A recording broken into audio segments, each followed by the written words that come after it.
Le Flash Info avec le centre de stockage de la Manche. Et on commence par du football, fin de l'incroyable aventure pour l'US Grandville, battu hier soir par une équipe de Marseille sérieuse en quart de finale de Coupe de France.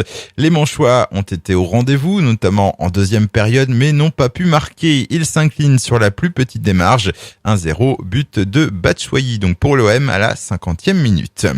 Une comptable interpellée pour escroquerie, une employée de 47 ans d'un centre de formation professionnelle pour adultes est suspectée d'avoir détourné 180 000 € au nom de sociétés fictives.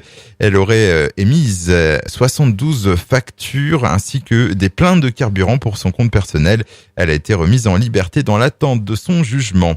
Mouvement de grogne à la DCNS Cherbourg. Hier, environ 400 salariés, selon la CGT, moitié moins, selon la direction, sont venus perturber les opérations de la fermeture de la coque du Suffren, le premier sous-marin de la série Barracuda.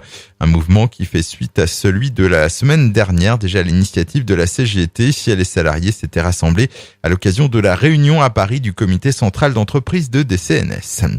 Sur les rails, 2 mois de travaux sur la ligne Paris-Caen-Cherbourg. L'objectif est de procéder au renouvellement complet de la voie dans le tunnel de la Motte entre Monceau et Saint-Pierre-des-Ifs dans l'Eure. Cette opération s'effectuera du 7 mars au 13 mai de nuit. Un ralentissement temporaire sera toutefois appliqué sur cette section de ligne. Et puis un appel à projet lancé cette semaine par l'association 3 Angles qui s'occupe déjà d'orner grâce à des graffeurs le mur Cherbourg rue Louis XVI. Cette fois, il s'agit de faire une proposition pour le mur situé sous le pont à proximité de la gare.